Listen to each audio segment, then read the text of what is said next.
Hello, this is Tate, philosophy professor and COO of BlackMuse. Been really interesting me lately is this question of AI ethics and what is AI ethics actually trying to accomplish? Now, I'm interested in AI ethics not apart from suffering and striving of ordinary people, but in the middle of it. People are hungry. People are without homes, without safety, without enough, while others are trying every day to hold families, communities together with everything that they have. This is the world that I believe AI ethics has to answer to. And it is within this world, not outside of it, that we're trying to determine what it means to do good. One of the difficulties with this is that much of what produces this world is not done in the name of evil, but in the name of good. We're building policies, institutions, and ways of living around our ethical judgments about what's normal or deserving. And many of us are very sincere. We're very sincere about believing that we're doing what ought to be done, even though what follows may or is contributing to suffering, exclusion, and conditions we would otherwise call wrong or even evil.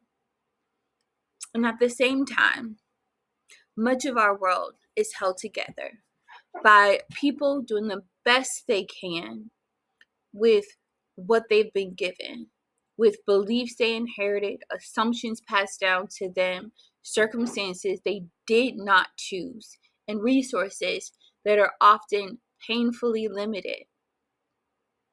And so I believe that our strivings for good are deeply valuable, valiant even. And I also believe that the problem is not that human beings have simply failed at ethics, nor that our ethical traditions have nothing to offer us. The problem is that the relationship between what we call good, what we believe to be good, and what actually produces good in the world is far less settled than we often assume. So let's look more closely at what we've been calling good, what we have required of those who would claim to do it, and what those ethical standards have actually produced. To begin, I think it would be useful to consider what some philosophers have required of people before they regard them as capable of ethical action. Across different ethical traditions, the ability to act ethically, has been tied to certain capacities of the one who acts. The capacity to reason, to deliberate about what ought to be done, to choose freely, exercise one's will, and to take responsibility for one's actions. These capacities help distinguish ethical action from mere behavior, obedience, or accident. And so ethics, in this vein, requires a great deal from us. It requires those subject to its demand to choose, to will, to resist what has been normalized, to confront what is difficult rather than what is comforting, and to take responsibility for what they do. These are demanding conditions, and human beings have never met them perfectly or consistently. We reason poorly, make choices without sufficient deliberation, conform when we might resist, and evade responsibility when accepting it becomes difficult. The growing number of people who are hurting, hungry, and homeless, or otherwise left to suffer despite our capacity to respond, is a testament of this failure. The introduction of AI, I think it makes this problem even more peculiar, because in establishing reason, deliberation, freedom, will, and responsibility as necessary conditions of ethical agency, AI appears to fail the test from the outset, because it cannot act ethically, and that it does not, and it cannot possess the capacities that have become the standard for ethics. In other words, it does not possess the capacities we've determined are necessary to make ethical decisions. Thus, we are confronted with a difficult possibility, which is that our standard of ethics may simply be so demanding that the agent subject to it cannot reliably and consistently satisfy its requirements. This demands that we ask, what does it mean to study the ethics of something that cannot itself engage in ethical thinking? The question at hand is not entirely new. Long before artificial intelligence forced us to ask what capacities are necessary for ethical thought, human beings were already using these capacities to draw boundaries between those considered capable of determining the good and those incapable of doing so.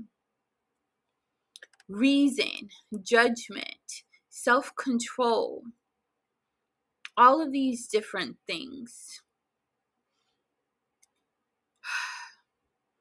have not existed only as philosophical descriptions of ethical agency, but have also functioned as standards by which humans have judged one another. Black and indigenous people know something about what happens when one is said to fail these kinds of tests. These groups have been described as irrational, uncivilized, incapable of self-government, and just governed by appetite rather than reason. And so incapable of exercising freedom responsibly, and therefore incapable of determining what was good for themselves. And once that judgment was made, others claimed the right to decide for them. They called it protection, they called it welfare, they called it civilization, and even ethics itself. Those making decisions have treated ethics as a matter of using the capacities they believe themselves to possess: reason, judgment, freedom, and responsibility to determine what ought to be done. And so ethics became increasingly concerned with deciding what should be done with other people's lives. How should they live? How should they be disciplined? What should happen when they fail to live according to the standards established for them? What should be done to protect them? And what should be done to protect others from them? This is what ethics has become.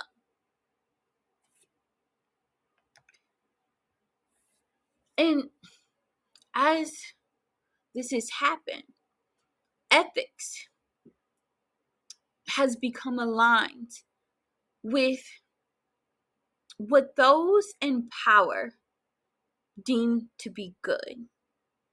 And what is evil has also, it's become the means in which those in power organize the world. As Friedrich Nietzsche's genealogical approach makes clear, good and evil do not simply describe qualities already waiting to be discovered in the world. They are valuations through which people, actions, desires, and ways of life are interpreted and ranked. To name something good is therefore never merely to describe it, it is to give it value, where one has the power to make that valuation authoritative, to elevate it as something worthy of preservation, pursuit, and recognition. To name something evil is likewise to diminish its value, and through the same power, mark it as something resisted, corrected, excluded, controlled, or overcome. Franz Fanon also shows what this division of value looks like in the colonial world. The colonizer places himself on the outside of the good: reason, civilization, order, morality, self-control, and responsibility. The colonized is placed on the other side: irrationality, savagery, disorder, appetite, danger, and evil. Fanon therefore describes the colonial world as Manichaean.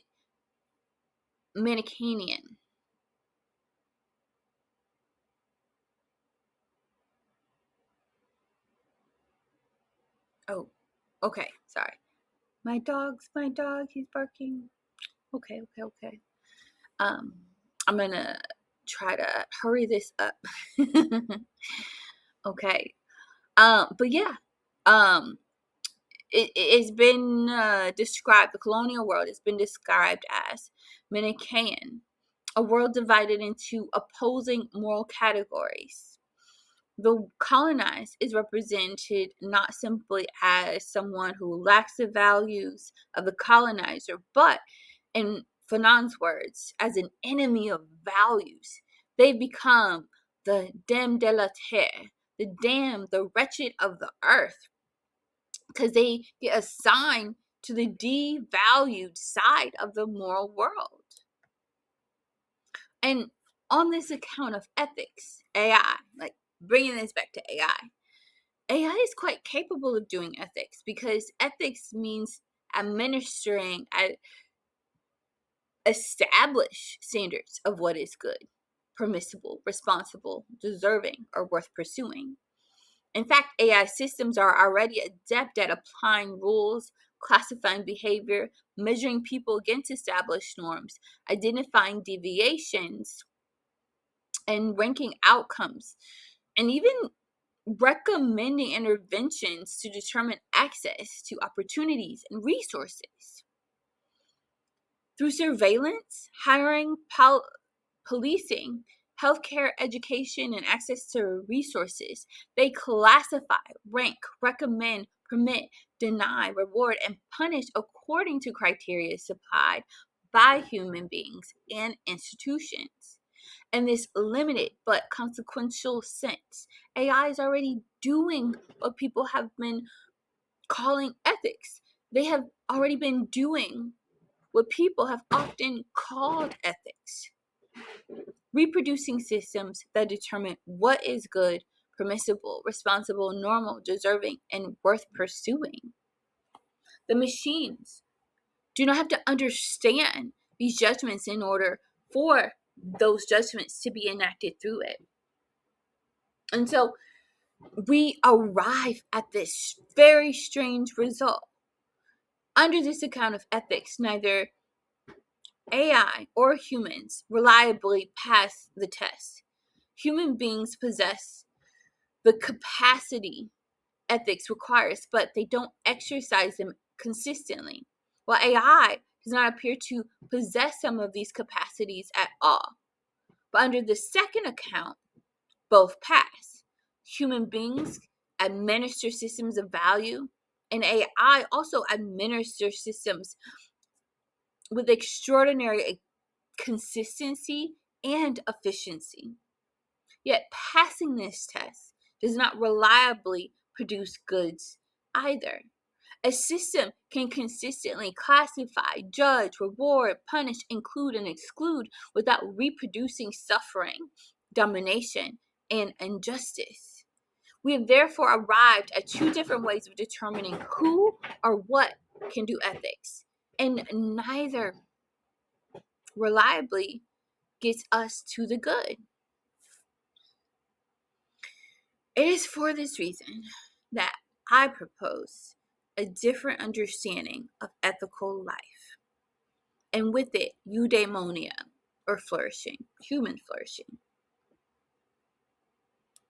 Ethical life, for me, is the work of making good possible within the conditions we have actually been given.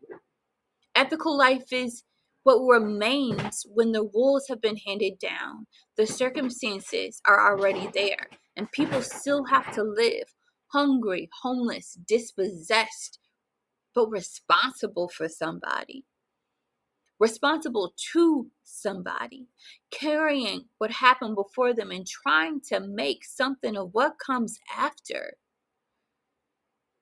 Ethics becomes a matter of, what do you do when so much has been taken from you? What do you do with what has been given? What do you owe the person beside you? And what do you owe the person who is suffering beside you when you are suffering too? Ethics, it's become a matter of, what do you do when somebody needs you and you have almost nothing to give? And what do you owe to the people who came before? And what kind of life can you make from what is left? That is ethical life. Not the sanitized business of following rules and checking boxes, or the luxury of passing judgment from a distance, where someone else's hunger becomes a statistic, somebody else's homelessness becomes a policy problem, and somebody else's suffering becomes an inconvenience to be managed. Ethical life begins when those abstractions hit the ground. Ethics is what you choose to become when the world has already told you what you are allowed to be. It is what you do when you have nothing and somebody needs something from you. What you give when you have what you have is already needed elsewhere. And what you owe when you can't pay and are responsible for when responsibility cannot be reduced to a balance sheet. Ethics is the work of living with others under conditions none of you fully chose, carrying what has happened to you, what you owe to one another, and what you are still willing, striving to become. And this brings the terms with which we began into view, ethics and AI. I began with this question of, well, what is AI ethics? What can it do in light of all the suffering and pain riddled across our world, our society? And I think that it's become obvious that the matter cannot be reduced to whether AI can do ethics, as though the fate of ethics were simply a matter of proving the machine worthy of that mission. While we debate whether a machine can reason, deliberate, choose, or take responsibility, AI is already making decisions that affect human lives. People are being watched and surveilled, hired, rejected. Someone is being policed. Someone is receiving care or being denied it. Someone is being judged as a risk given an opportunity or a refused one. Lives are being affected. People are suffering, losing jobs, access to care, losing freedom, and the possibility of a different future. And in these moments, something ethical is happening, whether or not the machine, logos, phronesis, autonomy, or any of the other qualities or capacities associated with ethical agency. The machine may not be capable of asking what ought to be done, but someone is still being subjected to what it does. And so perhaps then the question of AI ethics must begin not with whether or not machines can do what is required of ethics, but what is at stake when the machine acts? Whose life is on the line? Whose pain matters? Whose suffering is recognized? Whose happiness is being pursued? Who bears the consequences of responsibility when the decision causes harm? And what happens when the system can make a decision that no one is willing or able to answer for? That